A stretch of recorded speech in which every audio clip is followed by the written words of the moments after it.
The XY Advisor podcast is intended for professional financial advisors. All discussion is limited to publicly available information and should not be interpreted as legal, professional, or financial advice. XY Advisor does not hold an AFS license nor provide any financial services. Before making investment decisions, you should obtain financial advice from a qualified financial advisor.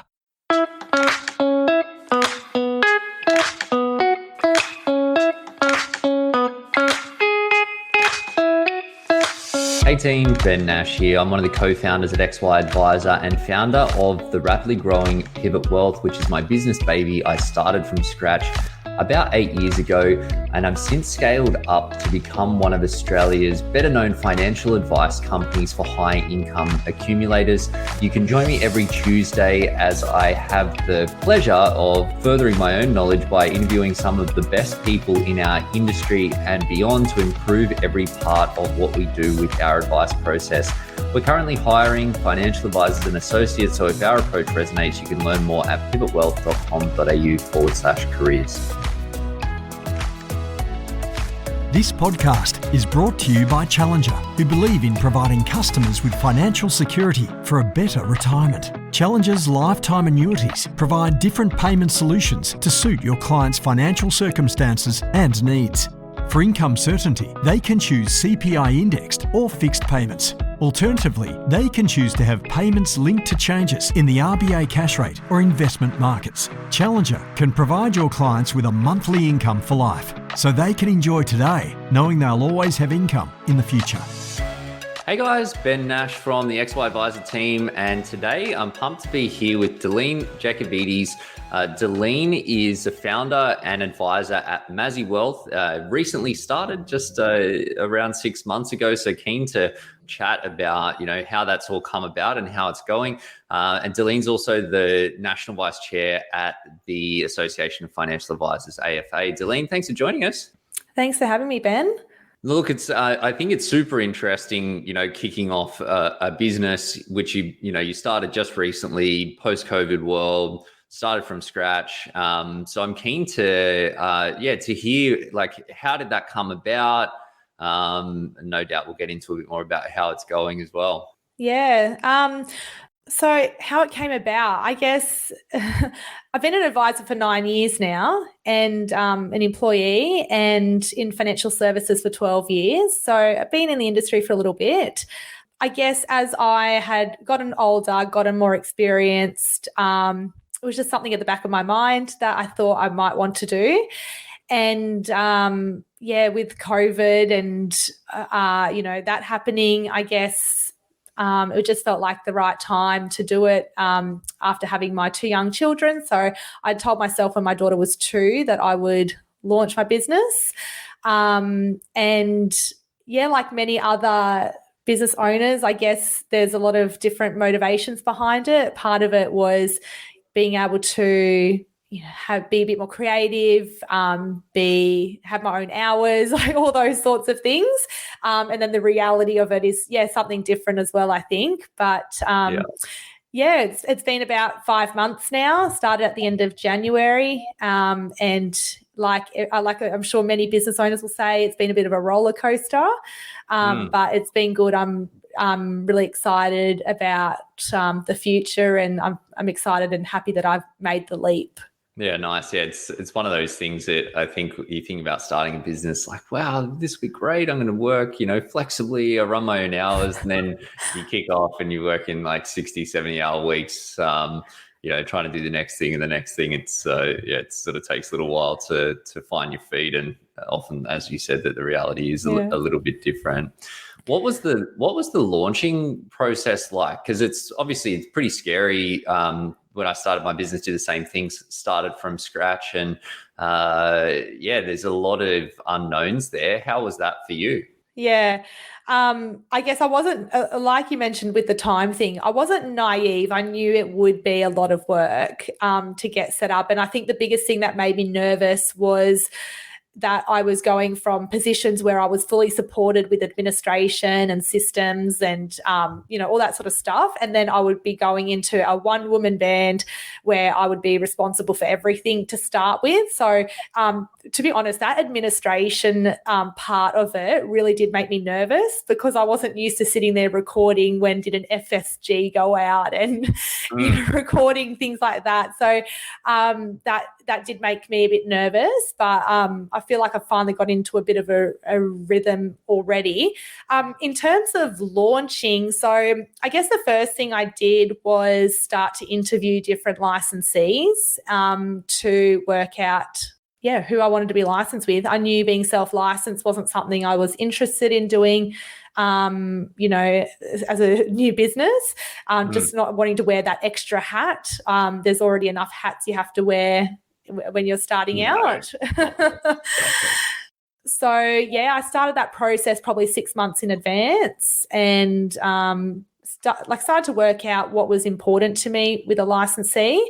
So things that ended up being important to me were communication. So I found some licensees just never got back to me when I made an inquiry, or you'd inquire and then you'd have a chat and then not really hear much back from them, whereas others, very good communication. So that was important.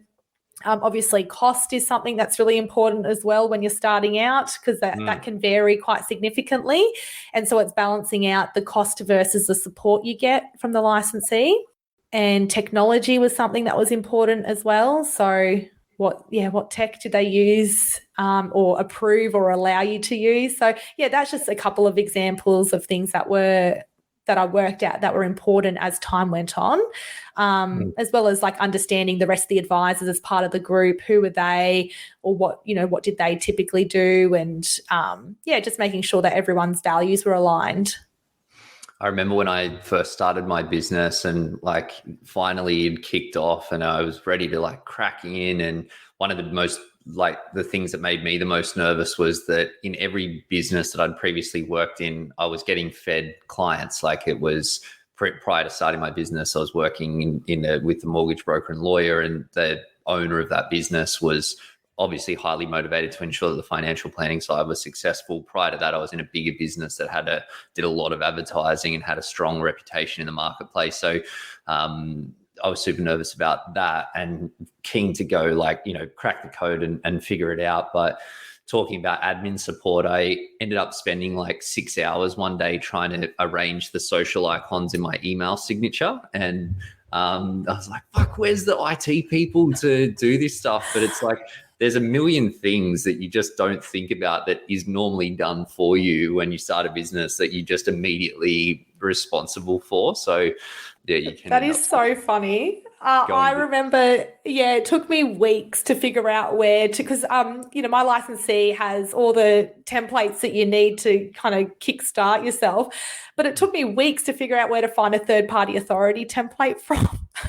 And it just makes me laugh, like how long it took me just to find the most basic bits of information to get the advice process happening. So, I'm definitely in a bit more of a rhythm now that I know where to find everything and complete everything, and all my advisor codes are set up with all the different products and insurers and all that kind of stuff. So, hopefully I'm a bit more efficient now than I was 5 months ago.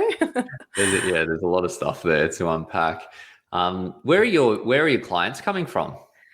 Yeah, this is an interesting one because you did mention that was something that you were getting client leads previously as an employee. That was something you were used to, and that was similar to me. So I've previously worked for businesses that I never had to go and find clients. So, however, I wasn't too nervous about that this time around because a few years ago I set up a Instagram account and was giving financial education through that Instagram account.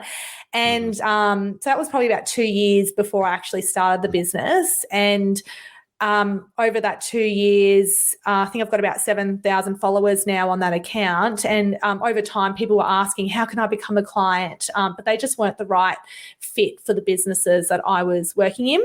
So, I knew that I wasn't nervous about where to find clients because I knew there was a demand out there. And I think given the current advisor numbers, it's quite easy to find clients. It's just making sure that they're the right client for you, which I guess I'm still trying to work out. So I've spoken to a few different advisors who admitted that when you're starting out, you almost take anybody who can, what's the saying, that you can fog up a mirror or fog up a window, or whatever the saying is, where I haven't been I'm quite clear on who I don't want to give advice to. So I've made a decision that I don't want to be giving advice on like SMSFs, for example.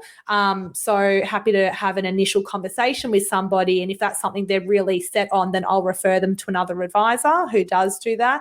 So there's things like that I'm quite clear on who I don't want to give advice on, but I do want to get more clear on who I want to advise moving forward, because I am conscious of like so far it's been 5 months and I've got about 30 engagement letters back. So there's no shortage of clients, just trying to find time to do the work, and also just conscious of capping out too quickly and maybe not having the ideal clients. So still working on that. Look, I think not knowing who isn't the right fit to work with you is probably half the battle, because it's easy, especially when you're starting from zero revenue on day one. Obviously, you want to try and build your business quite quickly. But one thing that I found is that when people are like SMSFs, for example, and we've got a couple of SMSF clients, but they just take so much time, because it's so, if you're not doing it day in and day out, you don't have an efficient process around it. Whereas if you've got an SMSF focused business, great, you can build all your processes, systems and tech around that, easy enough to do. It's like for us with retirees, we don't have really hardly any clients with pensions. We've got a few legacy ones that we look after. Again, it sort of breaks our mold, and it means that it's either you run it unprofitably or you charge much more than what a specialist business would do. So, I think niching helpful, but cutting out the people that aren't the right fit is a big part of that. Good start. Yeah, and that was a complete, I agree with that. I knew I wouldn't be doing it efficiently, where I have worked for a business that specialised in SMSFs before. So we could do it efficiently and had the right team, but I wouldn't be able to do that now. Looking at my client list at the moment, I've got about 40% of them are single females. So I am attracting a lot of single females, and that's a combination of people who have chosen not to partner, or have been divorced or widowed or something like that. And then I've got about 20% retirees, like retiree couples, I should say. And then the other 40% are, I guess, like professional families. And so I would say about 60% of my clients have come through from social media, and then the other 40% have been word of mouth referrals from existing clients. So it's been a mixture. Awesome. And what did you do? So you built a following on Insta and across socials, and then obviously you kicked off your business. Did you have a launch strategy, or what did you do to sort of pull those clients in or pull those conversations into the business? Yeah, so leading up to that point, when people would ask for advice, I would refer them on to other advisors I know, and I had a few different friends that I would refer to. And then once I made the decision that I was going to be starting this business, I would just let people know, yep, happy to give you a referral to somebody I trust, because a big part of it was people not knowing who to trust. And so I would say I'm happy to refer you to somebody, but if you want to work with me in the future, I'm planning to launch in January 2022. And if you're happy to wait then I can look after you. So I kind of already had a bit of a wait list happening before I even started.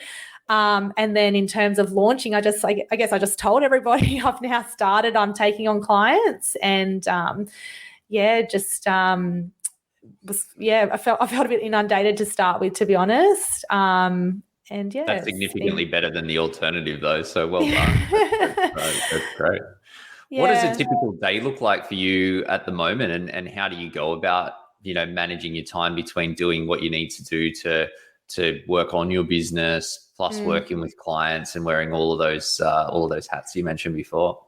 Yeah, I've actually been going through the AIA Executive Wellness Program thing that they've got going on. I don't know if you've ever heard of that before, but basically it's as they invited me in with a 10 or 15 other people to go through a bit of a program around learning how to work smarter and better and be a bit more I guess, optimized with your energy and how you work. Okay. So I've been learning some great tips from that. We're only a few sessions in.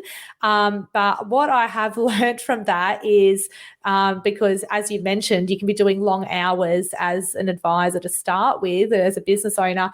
So I've learned to do the real heavy thinking in the daytime and then do the easy type of tasks like filling in forms at nighttime when I don't have to be thinking like strategically. It's more just like copying the data correctly into the forms. So I try and leave the sort of more administrative tasks for the nighttime when the kids have gone to bed and I jump back on for a few hours. And then, client meetings during the day. A lot are done via Microsoft Teams online. But then I do have a handful of retirees in Brisbane that want to meet face-to-face. So I've just got a serviced office that I'm renting a spot from when I need to do those meetings. This comes down to, again, like having those different processes that makes you less efficient, I guess. And that's part of the journey of trying to work out, well, which direction do I want to go in? And so it is a bit of a mixture in terms of the work that you do every day, but I have been learning to block out more of my calendar so I know that I've got a whole day to work on, paraplanning requests, like the best interest duty, the fun stuff, submissions, all the fun stuff, right? and then try and have meetings all on the same day, because I find that if I've got a meeting and then I have to switch back into like this administration mindset after that meeting, I find that very hard to do. I don't know if other advisors are like that. Are you like that? Totally. Yeah. I don't do tons of client meetings these days, but when I do, I bank them up.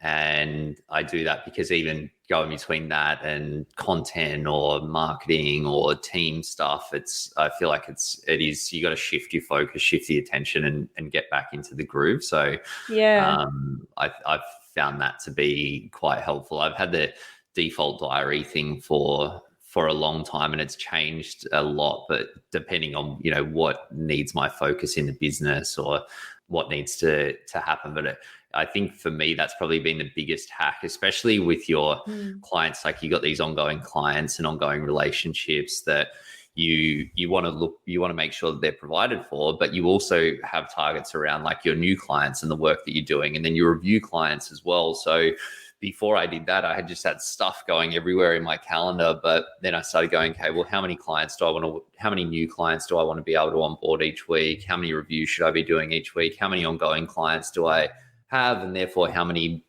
meetings do I need to put time aside for?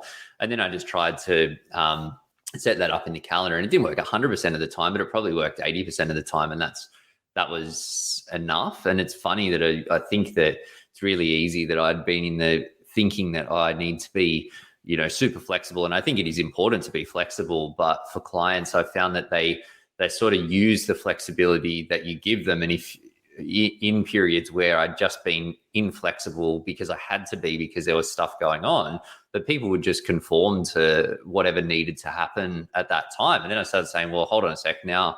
Well, if that works, well, I may as well just do that all the time. And then it allows you to, do what you need to do and be more efficient as well. Yeah, I'm nodding my head so much to all of this because I can relate. It's only been a few months in and I can relate to this. I think people don't mind having to wait a few weeks for appointments if you've blocked out your calendar because you've got other stuff going on. So because at the start, I was like you, just kept my calendar open and let people book in via Calendly, for introductory calls or initial discovery meetings. But then that causes you to be almost unproductive with the day because you're stopping and starting. So, yeah, I've learned quite quickly to block out time to focus on different things. And like you said, people don't mind waiting for a few weeks if they need to. Calendly does have good availability scheduling as well. So I've used that pretty extensively, that it's like when I was doing the intro chats of the business, it's like they can only happen, after 10 a.m. and they can't happen within 2 days of being booked, and, they don't go past this time or whatever. Yes. Again, found that to be pretty helpful. So you Definitely. mentioned kids and family there. I'm interested, because I started my business before I had kids, and thankful that, and I was telling you a bit of background before we fired up the camera, but when I started planning to have a family, I was like, shit, I need a team now to help with some of these things, so I don't have to be on the one on the hook for all of the stuff. How do you go about finding the balance? Because your kids are young, right? Like 5 and 3, so that's pretty full on. How do you tackle it? Yeah. Well, firstly, I think that I've got some good support network around me. So my husband is, very involved and does half the domestic and home duties. Yeah, he is. Don't tell him enough to his face. Getting it's fine. Yeah. And then, the kids go to childcare. So, I don't have to worry about the school pickup time at this point, because I know that's a challenge I'll have to deal with next year when my eldest goes to school. And then in terms of, like you mentioned, starting your day, I do tend to not have appointments too early in the morning and try and block out time in the morning to go and exercise and look after myself first before I start the day. Because I know once I start working, I won't be able to pull myself away to go do some exercise. So, that's kind of important to look after myself, because if I can't do that, I'm not going to be much use for everybody else. And then, trying not to work late every night once the kids have gone to sleep, and just doing it, a couple of times. But I will admit I am working a lot on the weekends as well initially. Trying not to do that every weekend, because I feel like there's always going to be work there to work on. So it's just trying to set some boundaries for myself as much as possible. It's like one of the most effective dieting strategies is just to use smaller dinner plates. So I feel like if you don't put boundaries around your time, then you just end up using more time. Whereas when you do, it's like you got a 4-day week, or you're trying to get something done because you're going away on leave for a week or two. It's like, it's amazing how productive you are in that time, because that it needs to happen, and you just make it happen. So again, I think that's time blocking. Definitely. I think end of financial year is a bit like that, when there's this deadline coming up, so you've just got to get in and get it done. Totally. I know that it's only early days in your business, but if you could go back to, the 1st of January, is there anything that you would do differently? I think at the beginning I was quite nervous about finding clients, even though I kind of had this wait list and this, I knew there were people that were very keen to work with me from social media. But I was quite nervous starting up with 0 clients. But I think at the start, I would have just maybe put the brakes on a little bit and not try to take on so many clients to start with, because I really underestimated how much time it would take to get set up, to go through things like the whole pre-vet process with compliance with the licensee, getting set up, all my advisor codes getting reset up. So all that kind of stuff took so much time, and I really underestimated how much of my time it would take up. So if I could go back then, I would have slowed down on taking on new clients to get all that working, because you really can't do some of that stuff until after you've joined your new licensee. And because I did take on so many clients to start with, I've still got this bit of a backlog in terms of SOAs I need to get out to people and, formally onboard them, I guess. And so, I think I would have just tried to slow that down to get everything set up properly, so there's not this backlog. I feel like that's a lesson that you can take. It doesn't really matter what stage of your business that you're at, but if you've only got a certain amount of capacity with the resources that are there, especially if you want to, not work 1 million hours a week and to find any sort of balance. That I've gone through periods, and especially in the COVID, middle of the pandemic piece was one of them, where our business sort of seized up essentially at the start of COVID, with everyone, fully bunkered down and panic buying toilet paper and all the thinking the world's going to end. But then on the other side of it, people just started going ballistic, and we had so many people that wanted to work with us, particularly because it had been quiet. We tried to onboard like 30 clients over a couple of months, and it was just chaos because there's so much going on that your resources are stretched too thin. And a lesson that we took from that is that you've got to know your capacity and work to that. It's incredibly frustrating as a business owner that you're essentially delaying revenue when you work so hard and you really want your business to succeed. And that success is in a big part is like get more clients, work with more people. So it is, it's certainly frustrating, but ultimately from doing that, you give a better experience and then get better results for your clients, get more referrals, get better results from the business as well. And as you say, that sometimes people, they want to know that the things are happening, but they don't mind to wait if they need to as well. And in fact, they probably prefer to if it meant that they're going to get looked after better than something right because you're stretched thin. So I think from day one, yes, but it's probably something for you to keep in mind as you building a team, and business momentum builds as well. Definitely. I think that is a good lesson to take once I do start employing people, because there's going to be that period of having to train people and learning to work together. So you're absolutely right. Deline, how have you gone about building your learning and building your knowledge, as an advisor and now as a business owner?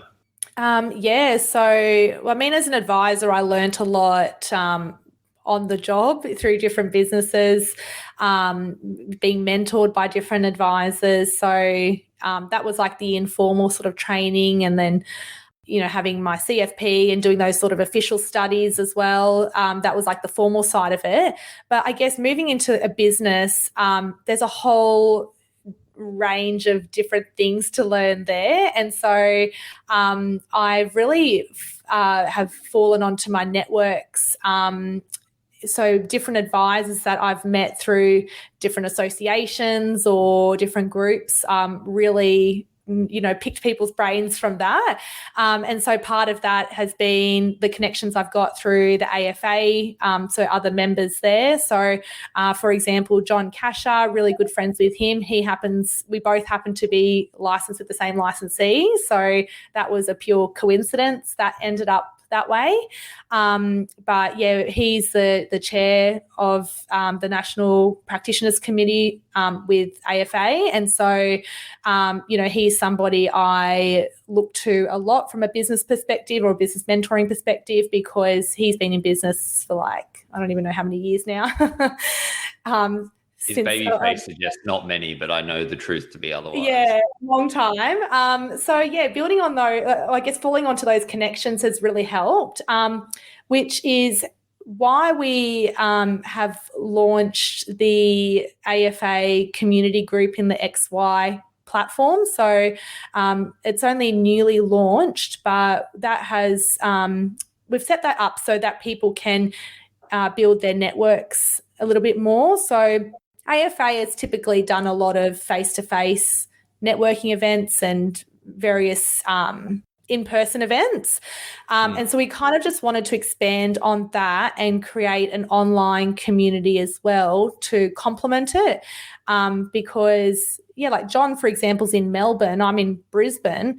Yeah, we speak every few days around various things. So having that online, especially in the post-COVID world, like during that COVID 2-year, I think we can say we're kind of past it now, but yeah, during those couple of years there, a lot of people did move online because there weren't as many in-person events.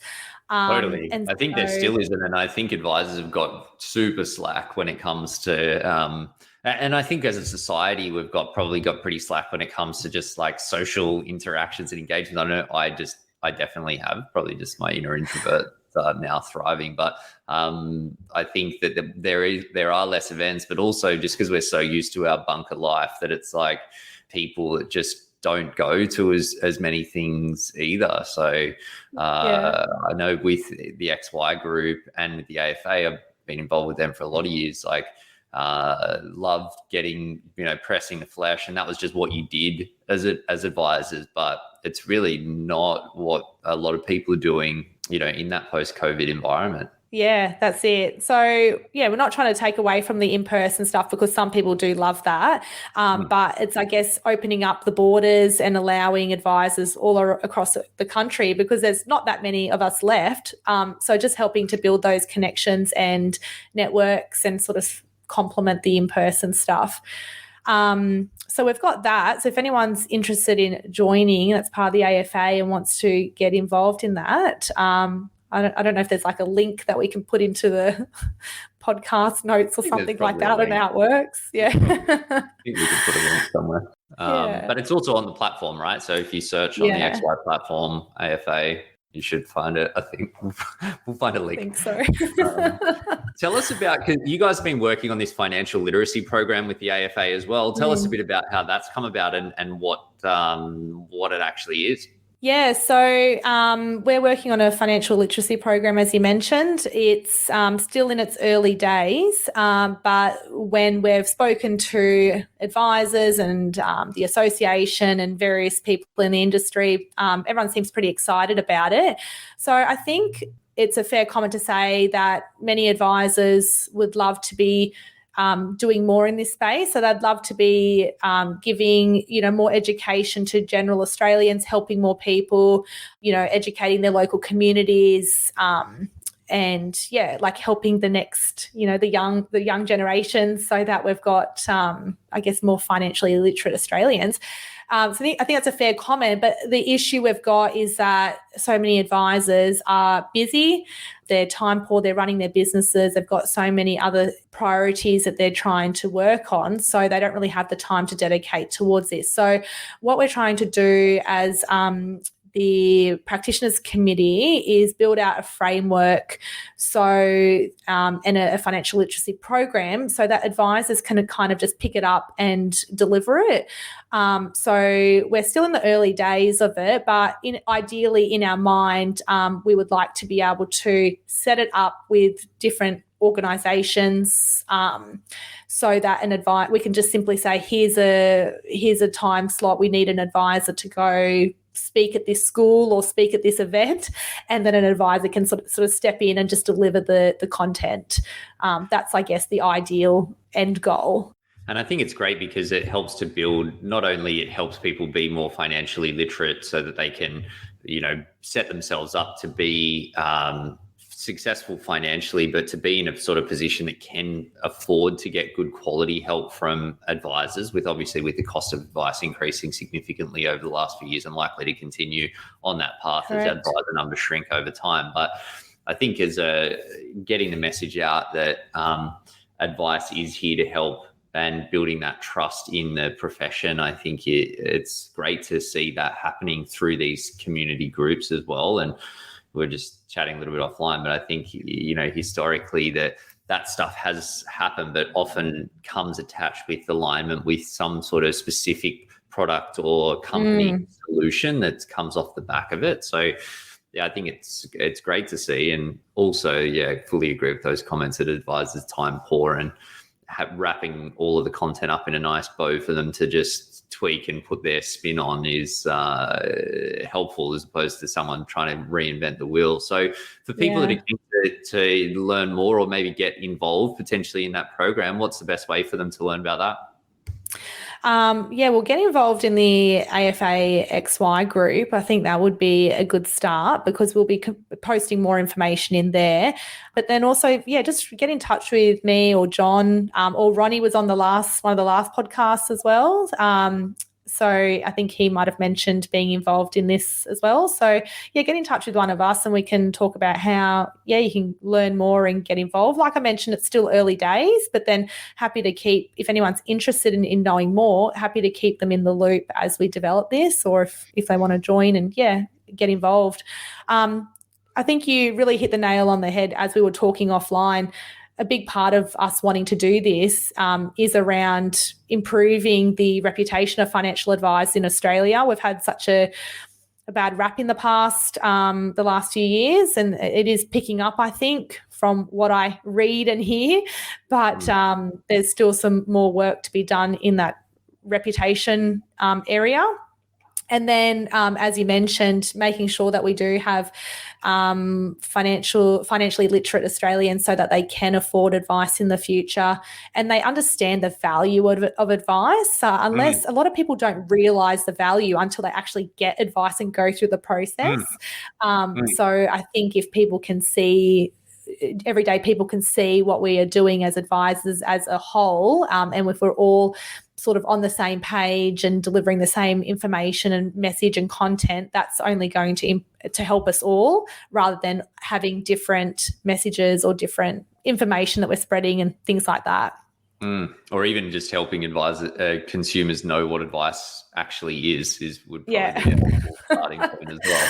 And I get that it's not easy with every advisor doing things a little bit differently, but that confusion, I think, leads to people not taking advantage when they should. So great to great to see that work happening. And I agree that I think the reputation is increasing as advisors are somewhat forced to focus more on, higher value, higher impact work as an uplift in the standards and advice. So I think as that starts to filter through to consumers, they spread the word at their end. Initiatives like this one help, get that exposure more broadly.